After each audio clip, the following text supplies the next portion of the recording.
How do we know God exists? There is a question that outlives every generation that asks it, because the asking itself is evidence of something the atheist cannot explain. Why does dust demand an answer? Why does a creature made of carbon and calcium sit beneath the stars and interrogate eternity? A rock does not ask who made it. A river does not question its source, but you do. And that hunger, unexplainable by chemistry alone, is the first fingerprint of God on the human soul. The diagnosis: we have confused proof with presence. Modern minds have been trained to demand God on a microscope slide, visible, measurable, repeatable. But this is a category error dressed as intellectual sophistication. You do not demand that love show up on an X-ray before you trust it is real. You do not require justice to have a chemical formula before you pursue it. Existence itself is layered. Some realities are seen, some are inferred, and some are simply lived into. God belongs to the last and greatest category. He is not a specimen to be dissected. He is the ground beneath the very feet that walk toward the dissection table. The investigation: 4 witnesses that will not be silenced first, the witness of beginning. Every effect has a cause. The universe, by the honest admission of modern cosmology, had a beginning, a moment before which there was no time, no space, no matter. Something cannot spring from absolute nothing.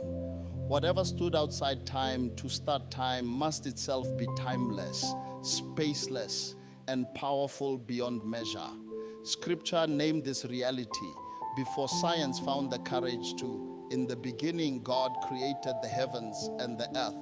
Genesis 1:1. Second, the witness of design. A watch found in the sand implies a watchmaker. A genetic code more sophisticated than every computer language humanity has written implies a coder. DNA is not decoration, it is information.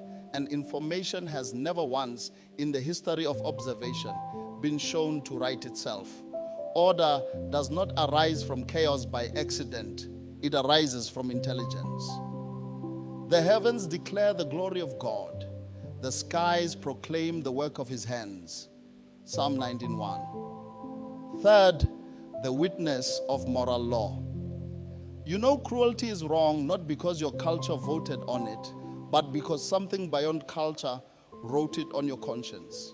Every honest atheist still recoils at injustice, still calls some things evil, and evil is meaningless without a standard, and a standard is meaningless without a lawgiver. Paul called this the law written on their hearts, Romans 2:15, a moral compass no atom could manufacture. Fourth, the witness of longing. C.S. Lewis observed rightly, if you find in yourself a desire nothing in this world can satisfy, the simplest explanation is that you were made for another world. Every pleasure you have chased and outgrown, every achievement that left you hollow at the summit is a signpost pointing past the horizon of the visible toward the eternal you were built to know. The transformative insight: faith is not the absence of evidence, it is the response to it. Here is the truth the modern mind has inverted. Faith is not the opposite of reason.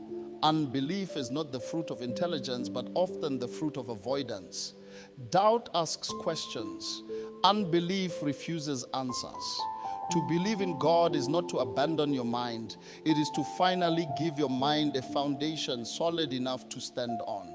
As the wise ones of my own acacia soil would say, a tree without roots may stand for a season, but it cannot stand through the storm. Atheism is a tree without roots, borrowing the very logic, morality, and order it claims has no source, and still evidence alone saves no one. The demons believe God exists and they tremble, James 2:19. Knowing God exists is the doorway. Knowing Christ is the house. The same God whose fingerprints are on galaxies pressed his own hands into human flesh and walked among us. The Word became flesh and made his dwelling among us. John 1:14. So that the God too vast for a microscope could be small enough for a manger and near enough for a cross. Practical embodiment. Stop waiting for a burning bush before you will believe what the universe has been shouting since Genesis. Look at your own conscience. That is a courtroom you did not build. Look at your own longing. That is a hunger no meal has ever cured. Look at the intricate order of your own cells. That is a library no accident has ever written. The evidence has already testified. The verdict is not unknowable. The verdict is without excuse. Romans 1:20. The closing call, child of dust, child of design, child of destiny, the same God who spoke galaxies into orbit is not too distant to hear your voice today. You were not an accident searching for meaning.